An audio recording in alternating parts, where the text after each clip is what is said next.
Wonten dawuh nggih. Dereng ngantos paripun anggen kula nampi sabdanipun Bapak Durna. Menika boten pangling kadi sowanipun Bagong wonten negari Ngastina paman. Lelelele. Adat saben iki sing sowan mesti Petruk. Iki kok Bagong sowan negara Ngastina. Inggih. Mbok menawi Bagong gadah wigatos nggih tumuli katimbalana. Oh Durna. Wonten dawuh. Mugi-mugi menika sanes impen ingkang badhe babar dados kasunyatan. Dene sonten-sonten Bagong sampun sowan wonten negari Ngastina. Oh, katimbalana menapa wigatosipun Bagong sowan. Miturut praenanipun Bagong menika sajake kaya wong kesusahan. Kaya wong keserakat. Tumunten kaparingana nggih, kaparingana. Sedasa 1000 napa gangsal 11.000. Supados enggal Bagong menika kesah saking Datlaya. Awak ngatese kene iki nggon papaning para priyagung, papaning para luhur, papaning para nayaka punggawa, wong sing duwe derajat pangkat. Lah kok digo drajikan batur, digo drajikan Panakawan. Kakang Durna, pripun?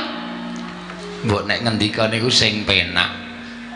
Mengke nek nganti arepa mingsak Bagong nek nganti nesu karo sampeyan malah kriwikan dadi grejekan geguyon dadi tangisan. Giri lusi jalma tan kena kinira. Aja sok kulina ngempukke watu ngatoske banyu. Bagong sowan menika durung karuan jejaluk. Kok malah sampeyan ngarani sing ora-ora. Paman Haryo, wonten timbalan gendel ranggur biyen. Kula badhe ndangu sowanipun Bagong. Panakawan Bagong. Padha Raja Sapraptamu Bagong ana ing negara Ngastina. Panakawan Bagong. Nona Amet pasang Kalimantan B tinebena ing ladune Demawaing tawang-tawang linepatna ing tulak manuk podang. Kepareng kula ngaturaken sembah mambekti kula njenengan. Ya Bagong tak tampa pangestuku Tampanono. Lha pundi nggo jimat paripe ndayanana ing kasantosan pareng trima sira Prabu Duryudana kula cancang pucaking remi. Mawe wijang rumketing gonggong. Andel ora. Kula cancang pucaking weni. Nun, weni. Weni dudu remi lho, dudu. Weni. Dumawe wijang rumketing Werdaya. Ora gonggong? Ora.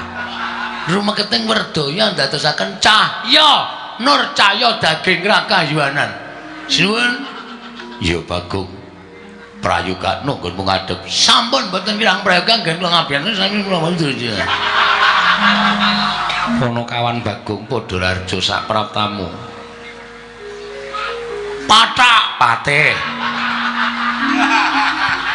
Pathak ki sirah ning patih Harya Sengkune.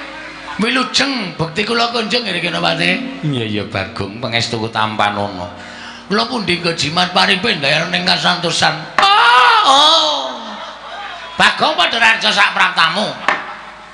Remban, piye Bagong? Niki kula mengelek-elek. Kula mengemutke karo sampeyan. Aja sok kulina ngilani karo dadane wong liya, aja sok kulina ngias karo wong liya. Arepa Bagong niki pasuryane ra iku ketok memelas. Ning sapa sing ngerti nek Bagong niku pancen kere? Ning arepa kula niku macak kere kaya ngoten. Kula niku wong desa. Wong desa niku nek sugih ra ketara. Pancen sandangane pating sleber. Sleber iki apa? Pating slawi ora karo-karuan. Nek lunga mung nganggo caping, ning lemahku nek menggo guruki ndiasmu iso. Ngandel ora. Senengane ya wis ngembe dhisik kok. Wong Bagong iki wong glelenge ora jamak kok dimbe. Ngono. Sokalima didol didu karo lemahe Bagong nek nganti nggon aku kalah karo Sokalima. Sokalima kuwi sampean ora tuku. Kae ora ana sertifikate mergo kae bumi perdikan. Paringane Sinuwun Ngastina. Kowe nek ora dikai Sokalima, kowe iki ya kere, Dur. Semangkean. Apa kowe ora sadar? Apa dikira aku ora ngerti cerita kamu. Kowe iki diangkat dadi gurune Kurawa Pandhawa mergo kowe pamer kabisan. Njupuk Gendhaga Silengatala nganggo suket dom-doman terus didadekke gurune Kurawa Pandhawa. Ning biyen kowe dek jaman Satama isih enom, isih bocah, kowe turut prapatan ngemis mung goleke sego sepincuk Satama. Kapok ora. Senengane kok ngembe karo wong pengalaman. Nyepelekke, aku rene iki ora ngemis. Aku rene iki ora njejaluk. Ning aku ana wigita, wigati. Karo anak Prabu ngene. Sinuwun Prabu Duryudana. Oh iya Bagong, aku njaluk ngapura ya Bagong. Agene ra urung debat piye? Lho. Kok nantang karo aku rumangsane nyepelekake. Oh iya njaluk ngapura sing wis ya wis. Sing ana dibuang sing becik digoleki aku njaluk ngapura. Aku ora sengaja yen to aku ngece karo kowe. Cecuke nang kuping. Untung aku iki wis ngrumangsani tuwa. Aku wis semah kaya enom biyen. Umpama aku jiwaku ijik enom, tak ajiarne ngene. Iya njaluk ngapura. Wis ya wis. Ora sok ngembe, aja mengkale kula. Karo sapa wae iki aja rumangsa sampean duwe derajat, duwe pangkat, aja sampean duwe derajat sing dhuwur, duwe pangkat sing dhuwur. Anggere karo wong tok ndak sirahe. Tok sepelekke, aja kaya ngono, Mbah. Ora ndek kanca kowe nek carane ngono iki. Arep cantrikmu akeh, arep sing do suwita siswamu akeh, nek sifatmu kaya ngono kuwi. Cantrikmu lek tresna ya mung mergo kowe duwe ilmu. Nek kon tresna karo awakmu blas ora ana sing tresna. Paham? Iya. Slatak sisan. Bagong sing sabar. Piye? Ngapunten lali. Ratu kok dipiye? Ya ngapunten panjenengan ya ora supaya lagu-lagian kula to. Iya. Kula niku sok sembrono. Iya, Bagong. Bagong padha raja sapraptamu. Sinuwun Prabu Basukarna. Wilujeng bekti kula konco nggih sinuwun. Iya ya Bagong, tak tampa pangestuku taman ana Bagong. Lho nggih. Oh, kuwi sing ratu ngawangga digdaya sekti kalintang persasat kondange menungsa setengah dewa kadigdayane kowe karo aku. Bagong, udah raja sapraptamu. Mantri mundur kana wilujeng ya prayogan ya Bagong. Kok kowe kok mangkai 10.000. Kowe tak andani ya, Dur. 10.000 ki nang omahku ki ora ana ajine. Kowe ngerti nek aku dong tengok ning ngarepan. Wong mantuk karo aku 10.000. Meng mantuk tok ngono, aku mantuk langsung tak bandem 10.000. Dadi kok aja ngecek karo aku. Ning nek ngundang Mas Bagong 15. Nek liwat karo muni kanjenge 150.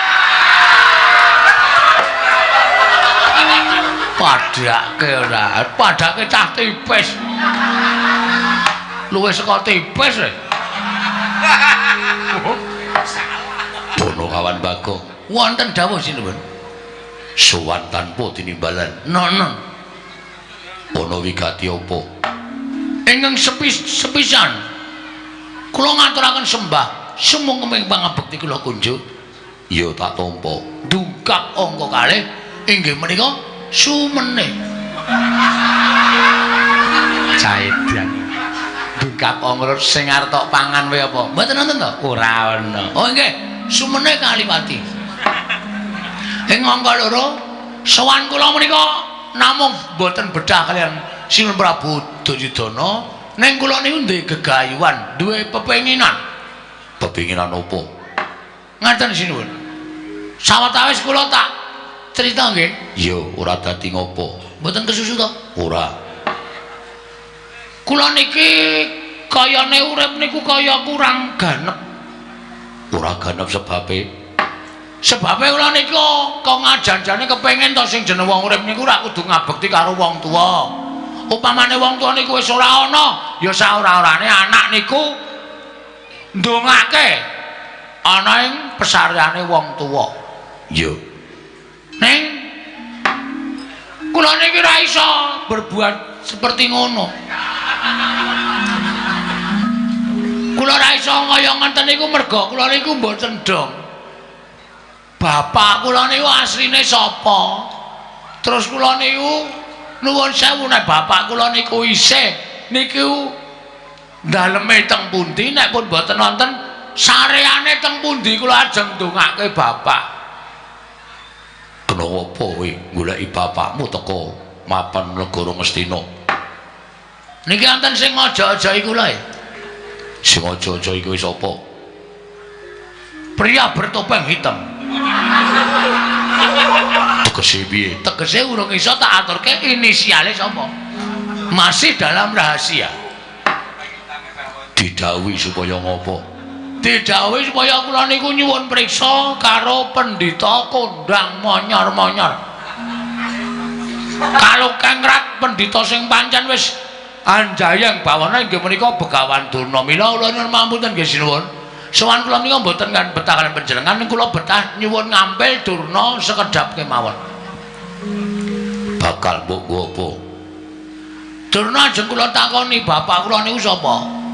Nek Durna ora iso wangsulan, Durna kula kan minggat saka negara Ngastina. Cocok aku ketoke.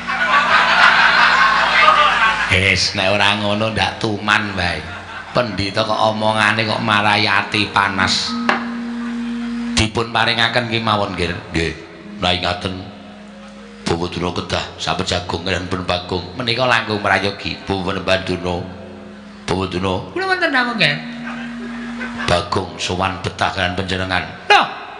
Betah kaliyan kula? Inggih.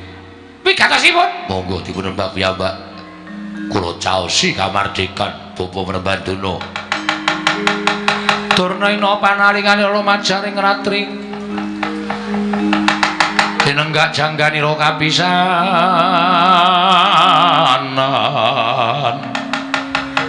Aning perang Bratayuda. Ing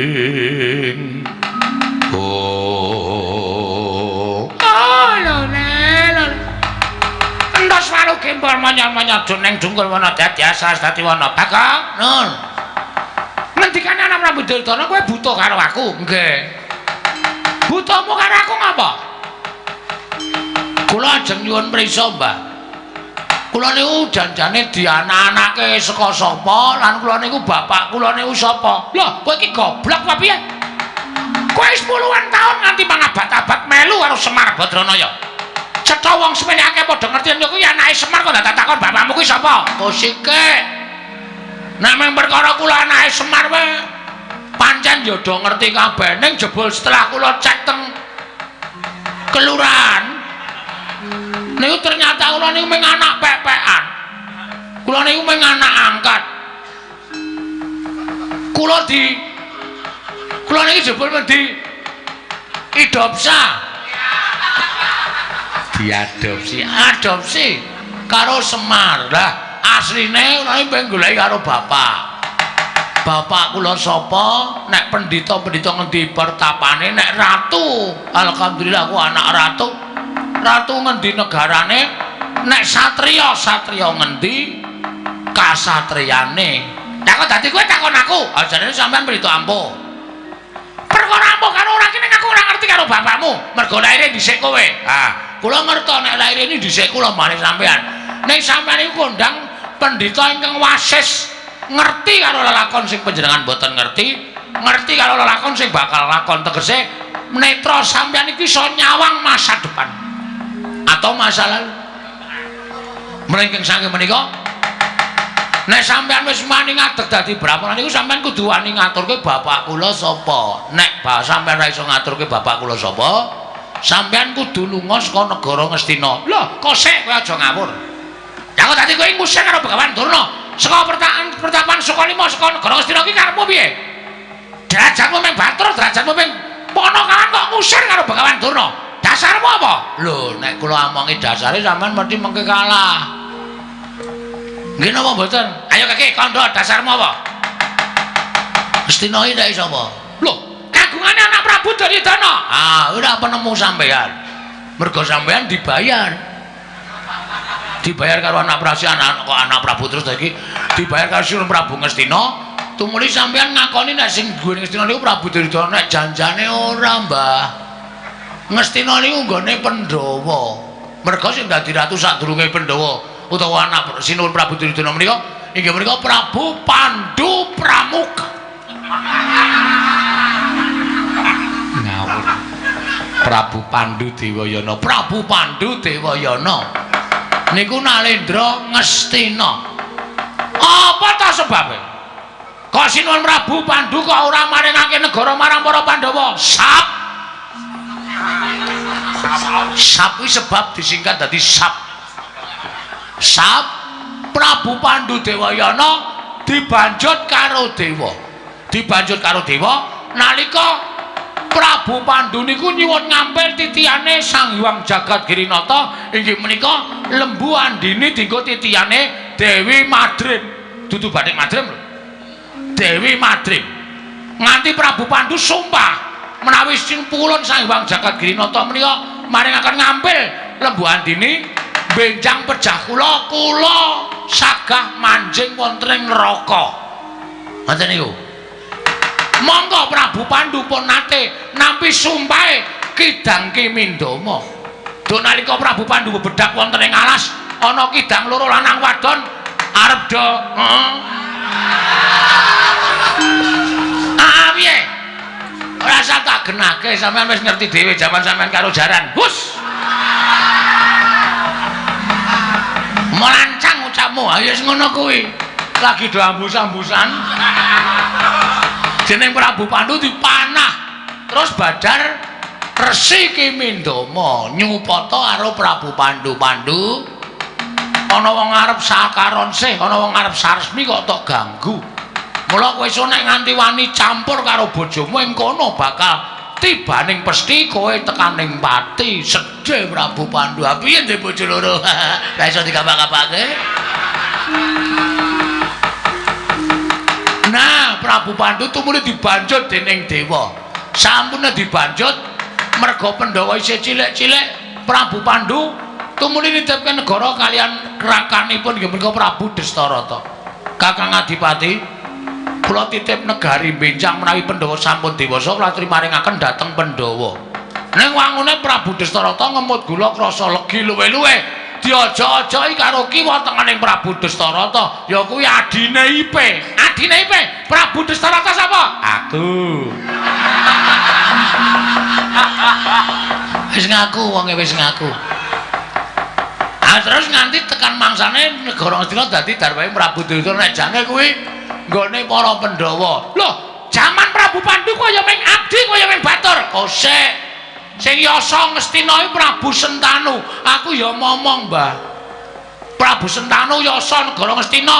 Niku nuwun sewu. Kula nyuwun pangapunten lho, kula niku melu ngudak semen. Melu gawe pondasi, melu ngunggahke blandar. Dadi kula niku duweni hak tumraping negara Ngastina. Mula nek Ngastina ngene iki ana wong sing ora iso dipercaya, luwih pendhita sing ora nyata. Bagong tidak terima. Harus go on. Kleru. Harus out saka negara Ngastina. Kudu lunga saka negara Ngastina. Aku ora mentok Ngastina dilenggahi pendhita sing ming katon suci, jabane ning jerone lecek kaya telek. Bubutuna kados pundi? Seketapkir. Oh, lole. Apa iki numuse ya, Kang? Numuse apa? Impen mau. Hus. Aja disampur rapet karo impen. Ora ana sampur rapet karo Pasumenan. Upama ana sampur rapet karo impen apa ya Bagong iki bakal keduga dadi Senopatine bakalan dono. Oh, ora bakal iso. Bagong ora bakal iso dadi Senopatine bakalan dono mergo dono kuwi ora bakal iso dipateni dening ponakan Bagong. Sing kandha sapa? Listrik kowe tak mateni kowe mudhar kabeh kok. Apa meneh menungsa? Pun sampean mang ngomong. Ngerti mboten bapak kula? Oh, Bagong. Yang kowe takon karo bapakmu. Sejatine aku ngerti ya mung karo Semar kuwi. Semar kuwi bapakmu, Bagong. Mula nek lakon liyane bapakmu liyane Semar iki aku ora iso ngandhakake. Sing gedhe pangapuramu. Nah, wis saniki cetha nek ora iso ngandhakake, ateges sampean kudu lunga saka negara Ngastina. Sampean kudu kesah saka negara Ngastina. Lho, aku dadi kowe nunduk karo Begawan Durna. Ah, ora iso pokoke. Gelem ra gelem sampean kudu lunga. Ora gelem lunga saka negara Ngastina aja kelakon dosa. Ngendi kepethuk Durna tendrangi. Hus. Ah, lole panos maning jajaran surtaning bawana iblis alat. Lah kok dadi kowe kaya ngono, Bagong? Dinengke karo wani karo Begawan Durna. Aku ki ala-ala ki priyagung. Aku ki piyai luhur. Aku ki pujanggane negara Ngastina. Kok meng diwaneni karo kere gedhi bal 17 kaya kowe iki. Kowe iki dinengke malah nyelanggak sadhuwuring tenggak. Aku ora ngerti karo bapakmu, karo minggat jos karepmu, ora ya sakarepmu. Regane ngatiku.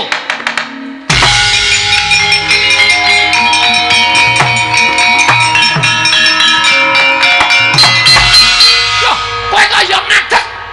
Ha wis tak obati ket mau.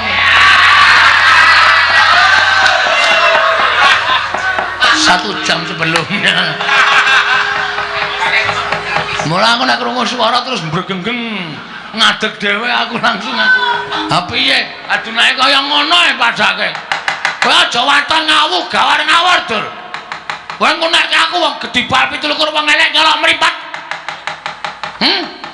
Kebangetan nggonmu nyuwara kowe. Kowe ora iso nuduhke bapakku sapa? Kowe sing ngunek karo Bagong. Kowe kang ibarate kaya ngutek-utek macan turu mbeda raja singa. Singa barok.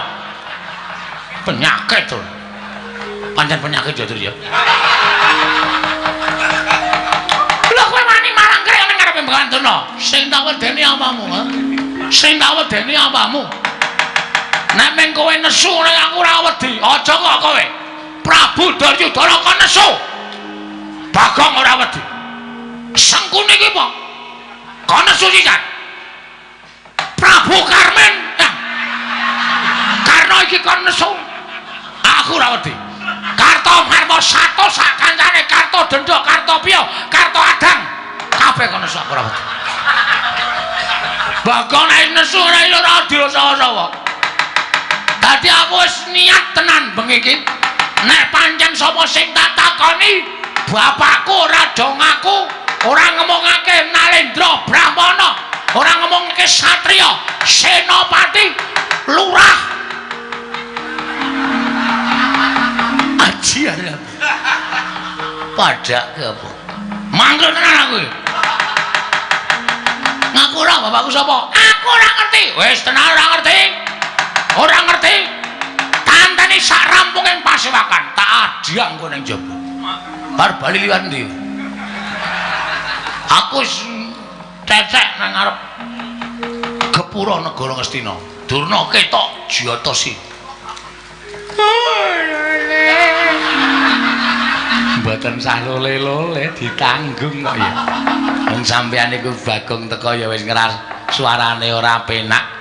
Nek kira-kira sampean ora ngerti rak ya ora ngerti tenan, nek ngerti ya mang duduke. Kula mboten ngerti dik patine mboten ngerti nggih pun. Omong opanane karo Bagong. Oh, Bagong, aku ora ngerti tenan ya, Gong, aku ora ngerti tenan. Kowe aja maksa karo aku ya, Bagong. Nek liyane kowe sing nesu mbok kena aku wani nek kowe nesu, aku ora matamu wae aku wis gila, Bagong. Mata kok gedene kaya ngono kuwi. Kuwi mata apa-apa? Aduh, kayak abang kaya ngono kuwi kowe nek nesu mendelik kaya ngono kok matamu kaya ndok ceplokan. Muni piye kowe? Muni mripat kok ndok ceplokan. Ora muni tak tambahi brambang tak ajar.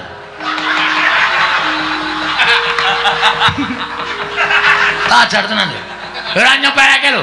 Bagong nek katokan teneng abang ini berarti malam ini dari sore sampai pagi Bagong ngerol. Tenan iki aku ora baen-baen. Ayo, pokoknya kowe kudu ngerti. Aku ora ngerti tenan, Pak. Ora ngerti tenan. Ora syarat jopo.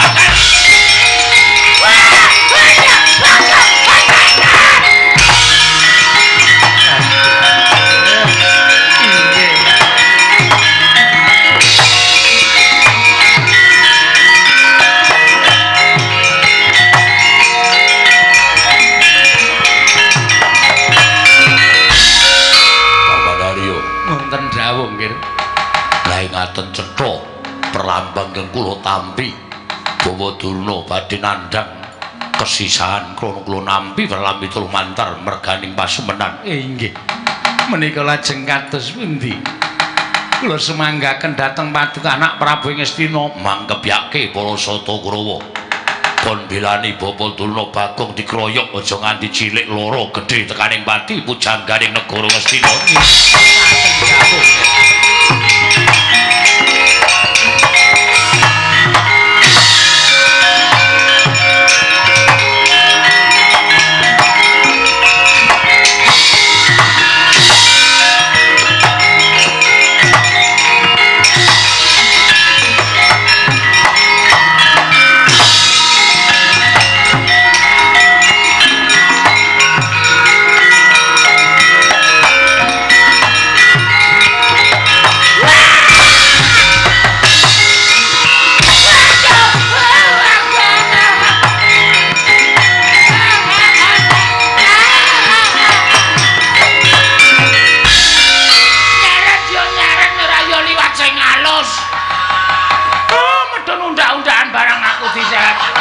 Sirahku suarane tok. Apa ora kowe? Nyepeleke. Aku nek wis nesu ora baen-baen. Oh, kowe engko tak kandhake bapakmu yen kowe gawe geger negara Ngastina. Omong. Semar tak pasung ning pawon.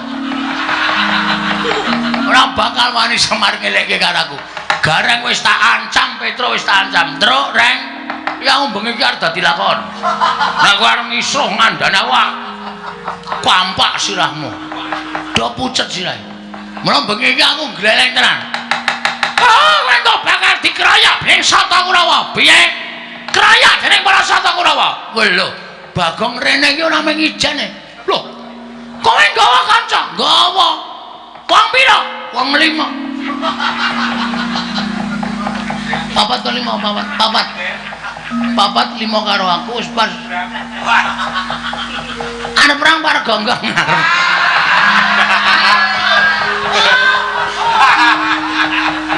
Ora guyone serius iki. Ajar tenan kowe. Kowe engko bakal dikeroyok dening para Sata Kurawa. Ngene, Mbah, kowe iki men kepenak kok. Bagong, kowe iki anake Begawan A misale. Dawa kowe iki anake Prabu B. Apa kowe iki anake Raden C? Ngono kuwi mengkari omong, mengkari kepenak. Mengkon ngene kok rekoso. Hah? Aku ora ngerti tenan, Bang. Aku ora ngerti tenan. Aku ora ngerti tenan, Bagong. Aku aja dodok. Aku iki arep ngelapi keringet. Ora arep ngampleng karo kowe ora. Aja sumelang. Aja wedi, aja sumelang. Oh, iki mengko Kurawa bakal teko mrene ngroyok karo kowe. Nek kowe ora gelem ngeculke karo aku. Halo sayang.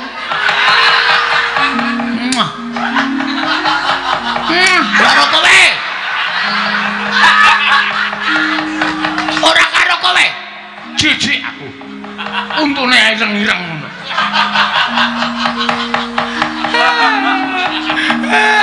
Ayo kowe mawar ngondhake Kurawa ngeroyok aku to saiki Nolea. Nolea sapa? Sapa botoku Nolea?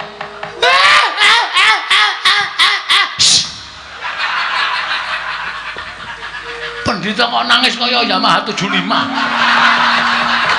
Ngat. Ya nek nggawa damen ora kuat ngat.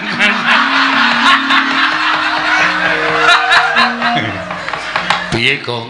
Mboten ngerti wonge. Lho, ora ngerti. Mboten ngerti jare pendhita pengpengan. Mboten ngerti kula kok dadi ora dong niku. Terus kula ngancam nek pancen ora ngerti jauh diajar ya kula seret saking Datraya. Bagus. Mergo sing dadi harapane menungso, kowe takon karo sak pepadane menungso, Begawan Durna kuwi saora-orane iki gurune bapak. Bapak kowe satriya pengpengan kowe Suwitara Durna nek Durna ora weruh, gunane apa nganggo sandangan cara pendhita? Gunane apa nganggo sandangan cara brahmana? Teteli sandangane. Teteli, turake katoke cawet. Gulake pentil jepreti. Aduh. Kurang lakone wis mules aduh. Aduh, Bagong, aja ngono ya Bagong. Aja ngono ya Bagong, aku wegah tenan Bagong. Kowe kudu bloko ora boko iki. Algo Joko wis nang mburi lho. Ngati-ati lho. Mas aja dirai. Mas aja dirai. Kok kaya ana campur sari to, Den? Lah piye? Ndelok sik ning Durna Cekeli. Yo, ndelok sik Durna Cekeli.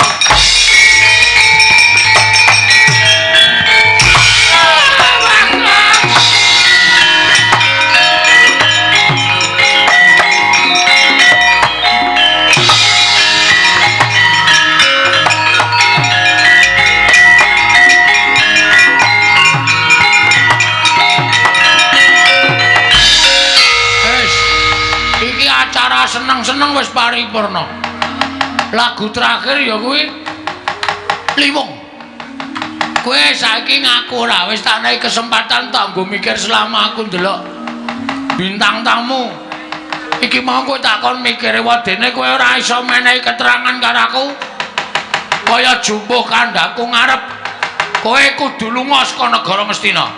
Ora iso menehi keterangan karo Bagong. Percuma kowe dadi pujang kowe negara Ngastina. Aku ora ikhlas nang Ngastina dilenggahi pendhita kaya kowe sing ora ana nyatane legane ati.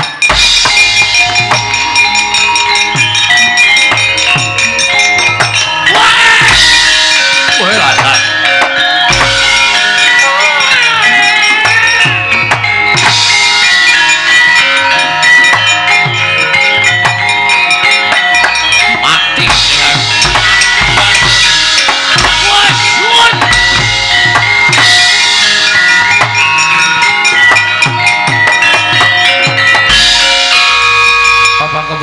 Mungguing ayudo kebapak bawatnya bentar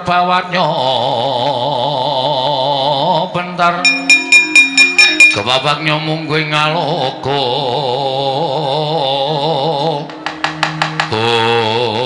menungso ratatanan indah-indah derajatmu ketibal kowe ming Ponokawan wani gawe geger negara Ngastina malah kowe wani nyempalani karo bapa Prembanduna.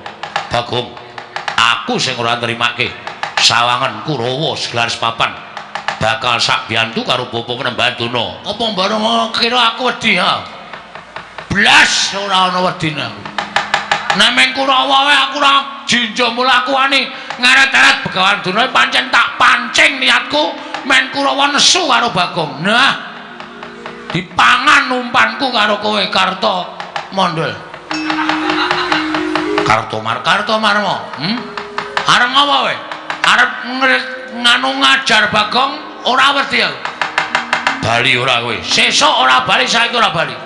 Bali nek wis entuk keterangan karo Begawan Durna, ora entuk keterangan saka Begawan Durna. Taunana Windarana ora minggir saka pawan kene. Kendharat tangan ing Karto Marmo. Panggah tayane gane ngati.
bapakne Bagong gleleng pacai gebelo sirai. Dicobani karo Antasena. Oh, Pakde. Panjen aku ngancani karo Bagong. Mergo Bagong ponokawanku kepengin goleki bapakne. Antasena. Piye?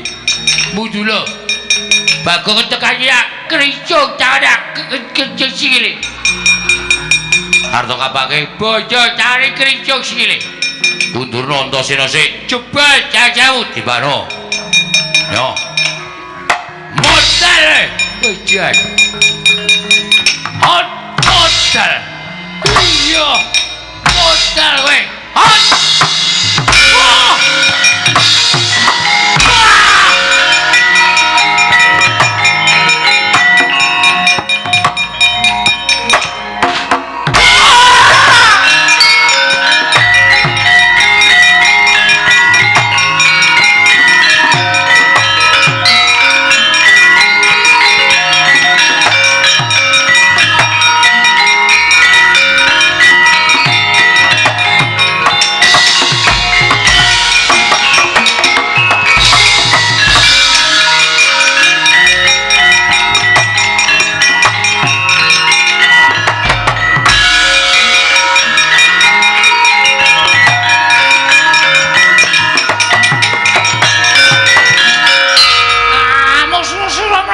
Jajah merata imbang yen padha-padha. Coba Bagong. Kowe aja gawe kisruh. Negara Ngastina ayo bali bapa begawan tuna. Ora ngerti sapa bapakmu. Mula kowe aja butek banyu bening kahanan negara Ngastina. Kowe bali ora? Aku ora bakal bali. Tahu nono Windana ora bakal bali bajigur kowe ngecek aku kowe. Kowe ngecek kowe ora ngecek. Wong gagape kok arep gleleng. Hah? Sawangan Kartomarma Surtayu kabeh mundur. Lah kok kowe wong ngomong ora cetha arep gleleng. Arep odor. Wasem. Durung tekan nggone wis dijebloke. Ayo, arep ngopo? Titi bantanganku kekrakon titi njongek nyawamu. Ya. Kowe iso mateni Bagong bumi langit tangkepnya. Gek diantemnya. Dan. Iki ikhlas lahir batin, ora ikhlas sebab pokoknya. Tak jajal wong gagap ki omongane piye? Antemane piye, guys? Gak omong, guys. Gak omong gak ngantem, guys. Kok kowe omong klerak-kleru. Kek kelakon mati dengan aku nya. Diar kowe. Agene meng kaya ngono. Aku iku rino ketiban kambil tak kandhani.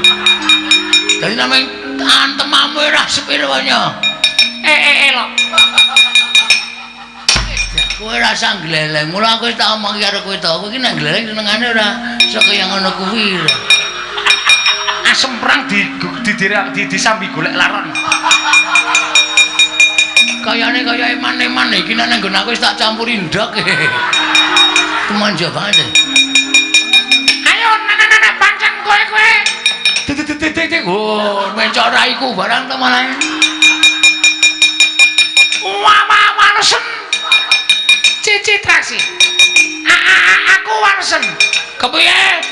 Aku walesen kowe ora mundur mungsuh Bagong tinjungake nyawamu kowe.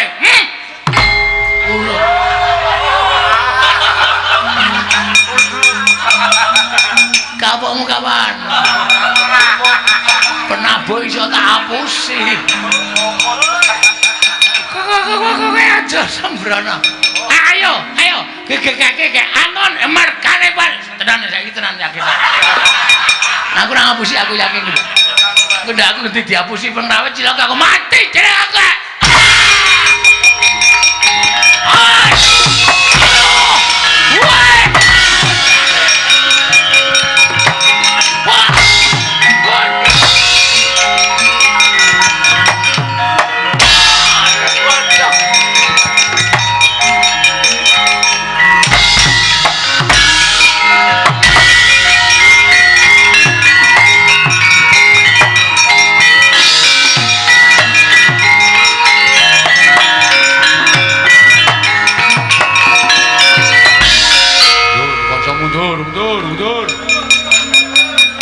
Bagong ngamuk diwangi Antasena.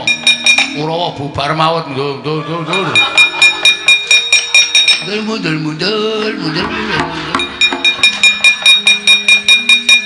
Mundur. Interaksi barang ya wis perang. Pun Man. Ketemu sapa? Ketemu sedulur. Lagi ketemu Bagong. Mungsuh Bagong kok kalah nek cara aku isin. Nah, kula biasa. Ora isin. Isin gone ngendi? Isin iku dienggo meremilang. Bagong sajake bar-bar meguru anyar. Kuku antem sirahe rapopo Man? Suarane mak klothak. Kok kaya antem bathok klopo. Wonge gletak. Sing ada memendono matane. Terus kula citrang-citrang mundur iki merganing patimu bres. Kowe diantem udan. Oh. Wong edan ora candas aku digebuki brus mangger Man. Pun cici loko nek ming pusuk padha satriya wae ora masalah. Nek mungsuh wong edan-edan ngoten niku Kurawa kalah isin menang ora kondang. Nggih ta? Heeh. Mula niki sing dadi tok sumbering perkara niku Bapa Penemban Durna. Bapa Durna di Bapa Durna diwenehke kalih si sapa jenenge Bagong mawon. Terus mengke pripun supaya ana penyelesaian permasalahan. Iya. Neng nang dudu nek nganti niki mengke sampeyan tetep ngetapke para sasata Kurawa nyemelangi mah Bagong nek ngamuk medeni pun kula semanggaken piye ne kancamu piye isih ora Kurawa nek isih kon maju kon methoke Bagong nek Kurawa entek patihe ngene uwe-uwe cangkeme aku kira melu apa-apa aku kira melu peperangan iki wis tak anggap melu kowe anggere Kurawa isih ngroyok Bagong titenono aku nek saya mangkel ora kok Kurawa sing tak bondo kabeh ning klebu ratu Ngastina melu tak bondo legane ngantiku lha iki wasa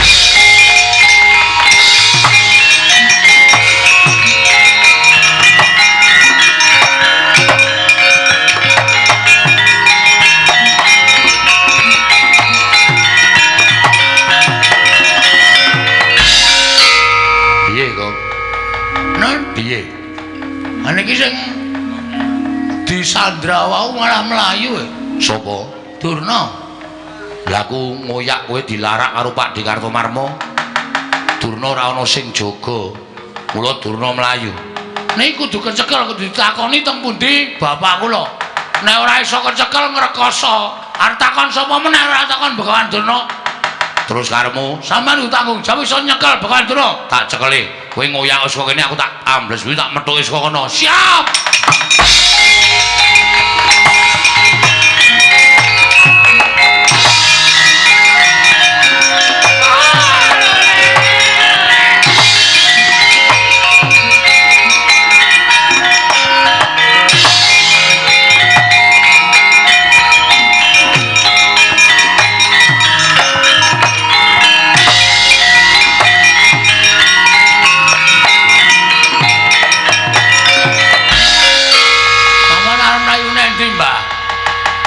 Jane mung arep takon karo sampean, mawang sulan. Nek sampean ora iso wangsulan, sampean kudu lunga saka negara Ngastina. Wis niku mawon titik. Syarate mung niku mawon. Ora werna-werna. Bagong, aku kuwi ora ngerti tenan ya, Bagong. Kowe iki ya aneh kok takon karo aku, nyatane uripe iki dhisik kowe karo Begawan Durna kok dadi kowe takon aku. Ora ono jamal mengatasi aku kok ngerti karo wong tuamu ki sejatine sapa iki aku ora ngerti. Sampeyan niku dadi pendhita sing ampuh. Ngaten? Mula sampeyan kudu bloko. Aku ora percaya sampeyan ora ngerti. Mula sampeyan kudu bloko kalih kula nek sampeyan tetep ngandhake ora ngerti, aku ora trima tenan. Bagong aja Bagong, ora iso. Pak Candala bondo lebonge pakun jalan pakake macan jane ora mlayu.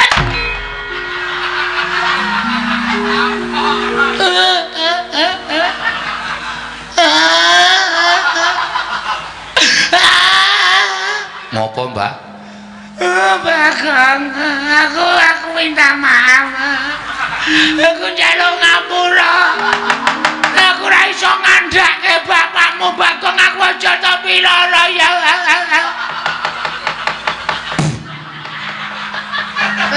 Cangkemku gleboni walang. Njaluk ngapura ya, Bagong. Piye, Gong? Apa niki sing kudu menghakimi aku?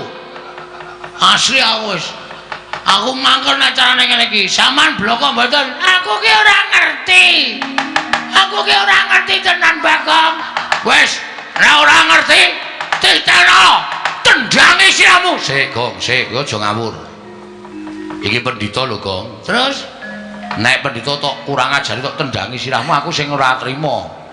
Arep dikaya ngopo iki gurune bapakku.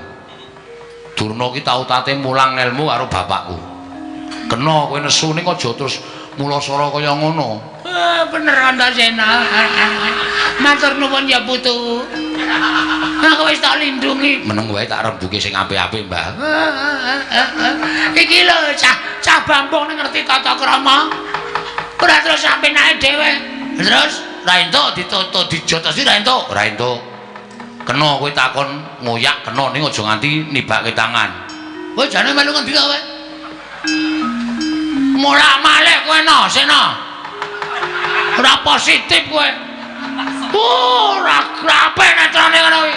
Mau ngewangi aku saiki ngewangi Durna. Aku ngewangi Durna iki mergo Durna iki gurune bapakku. Nek kowe arep gendak sik ora karo Begawan Durna aku ora ngiklaske. Kena kowe ngoyak nganggo rembug ning aja terus bengok-bengok kaya niki luwe-luwe kowe arep njembalani karo Bapak Durna Yang Durna. Aku ora ngiklaske. Iya, ketok gedhamu saiki. Ketok lorekmu kowe. Kowe ketok ngewangi aku nek jatine kowe ngemuli karo Begawan Durna. Ora masalah. Ora masalah. Kowe ngeman karo mbahmu ora masalah. Ning aku saiki iso nitik. Aten-atene Antasena kaya ngapa? Njaba karo jerone wis beda. Cangkemmu sing apik lho, Gong. Cangkemmu kowe lho. Wani karo aku. Meng perkara Durna lho iki. Meng perkara Kumbayana. Kok dadi awake dhewe nganti geger kaya ngene iki. Padahal mau sing ngakon kowe. Ndara Antasena kula kepengin takon teng pundi dununge bapak kula. Ayo tak terkira nek Durna. Takon Durna nek Durna ora iso ditakoni ora wangsulan jotosi wong loro. Mau omongane sapa ngono kuwi? Iki tak rekam ning HP lho. Isih tak rekam ning HP-ku. Aku saiki kowe nutupi karo Begawan Durna. Wes aku nek kowe jotosi Durna aku ora entuk. Aku arep nekat. Nek kowe nekat, saiki wis beda perkarane. Beda perkarane? Ora aku ngewangi kowe, aku ngewangi Begawan Durna. Motar kowe. Arep ngapa kowe? Sepelekke ora. Arep kok ngene iki akeh wong belani, akeh wong tresna. Mula saiki kowe arep ngapa? Kowe arep bantu arep Begawan Durna. Kowe arep ngrincung sikile Begawan Durna. Ayo, bandaran aku. Konangan putuku Antasena lebur tumpur tanpa dadi. Weh, gleleng iki saiki. Wah, suarane terus kaya nyewa sound system ya. Bengok-bengok sak penake dhewe. Apa dikira aku wedi, Mbah? Dume sampean diwangi Ndara Antasena, aku wedi karo kowe. Gong, kena kandhane ora? Ora. Lho, ora basa. Ora basa ora wong. Tak wis nekat tenan ya. Mati nang ora wujude ya. Bangane bali doyak-oyak bang plecek. Wong modar nek kene mbok ya wis. Nek ngono wis ora kena tak kandhani. Ora, bakal ana kandhani. Antasena. Nek Bagong ora kena dikandhani, pateni wae. Gunane apa duwe abdi jenenge Bagong? Oh, cangkeme elek iki. Cangkeme elek iki pendhita kaya ngono iki. Wah, lambene jan senengane nglincipi carang papak. Nglincipi perkara. Wis saiki keleren ora? Ora. Ning aja ngantemi Begawan Durna, tetep tak jotosi. Nek kowe jotosi Begawan Durna, mungsuhe aku. Aku ora wedi karo sapa. Nek kaya ngene iki aku wis nekat tenan. Nek ngono kowe wani tenan karo Antasena. Sing tak wedeni apamu? Iki perkara. Ayo, bangga ayo ning gawe ngene.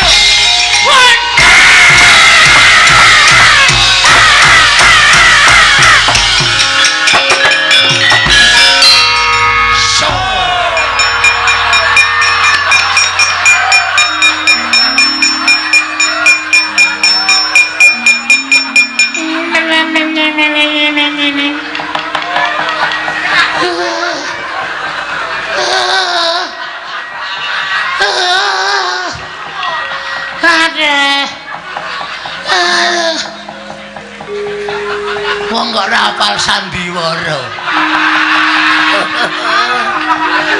Modar wae. Tonjo nganti mlengkung.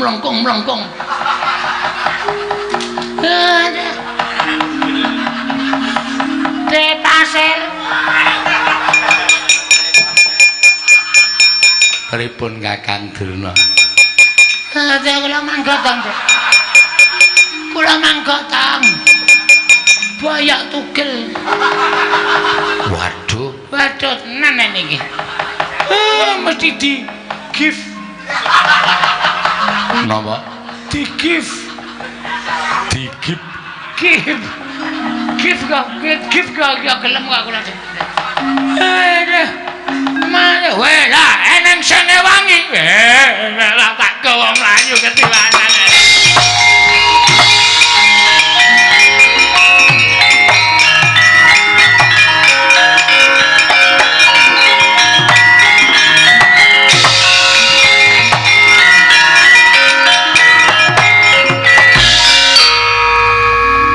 Kok ngerti sandiwaraku, Gong? Lho, pemain ketoprak. Aku wis paham sampean kedap-kedip mripate. Lah wis oke. Ini jak prahmen iki. Kok Durna kok ya ora sadar. Dek gleleng banget. Barang sampean iki mergane watu kuwi ya cancut tali wondo jebul tepat. Lek ku ngantem sajai keseron, Gong. Tak antem nggon cengel terus ndungkluk. Terus tiba ning lemah. Cacat ora ya? Cacat ning wis pirot-pirot kok mau. Nek kula ora pati parah wong kula nggon bathuk. Bathuk niku atos kok. Iya. Terus iki karepmu piye? Terus niki pripun? Kula mesti jelas Durna ora ngerti. Janjane aku arep ngene dalan karo kowe ning aku wedi, Gong. Wedi masalahe? Nek aku katut-katut mengko aku nampa duka, luwe-luwe aku bakal dipidana. Sebab ming ana siji sing ngerti, kudune ngerti ming ana siji. Sapa? Dewa. Dewa? Heeh. Papane ning Kayangan. Kowe munggah ning Kayangan Suralaya. Lho, apa isih ana kereta? Lho. Nek jurusan Surabaya ki sendak mau jam 6. Suralaya basa.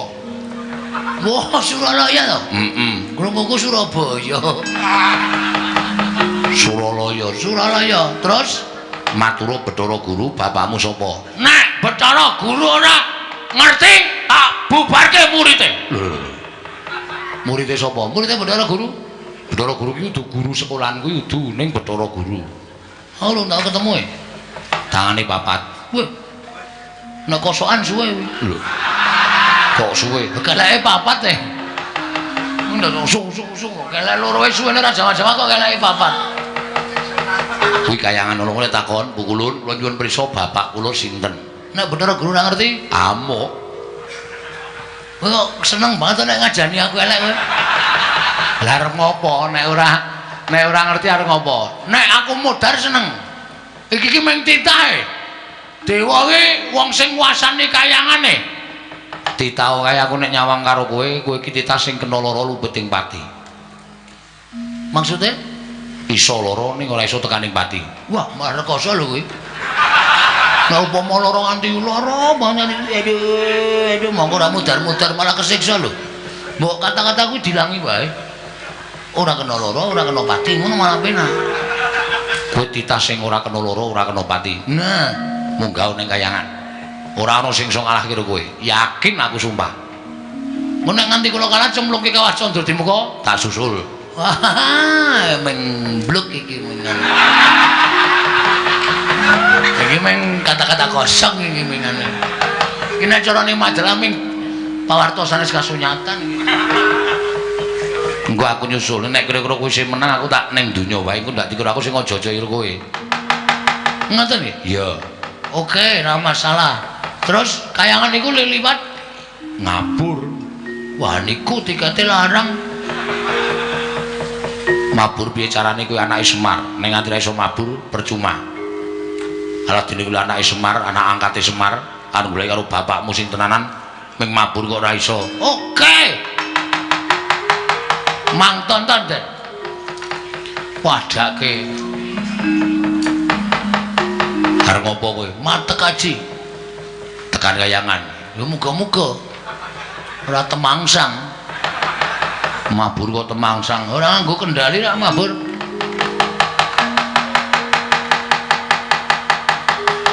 mripate merem-merem meneng ta iki lagi ndonga mah diloke ora wis men ciripit gula batu kejepit jiwalang kaji koko belu dem dem cing ciripit gula batu kejepit jiwalang kaji koko belu dem dem cing ciripit gula batu kejepit jiwalang kaji koko gelu dem dem cing ciripit gula batu kejepit jiwalang kaji koko belu dem dem cing ciripit gula batu kejepit jiwalang kaji koko belu dem dem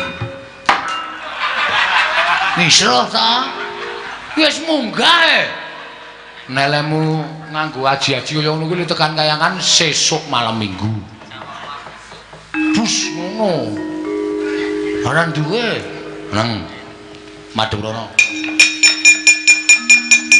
nang ya kok tak suwun terus sing gawe jagat tak tendang bokomu saka kene aja pati-pati tiba nek ora tiba kayangan siap wis siap kula ya ngati-ati ya wis